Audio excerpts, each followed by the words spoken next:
بسم الله الرحمن الرحيم حميم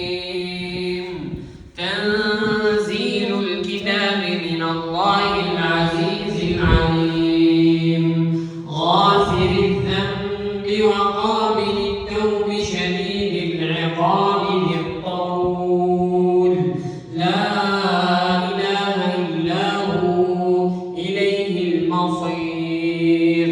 ما يجادل في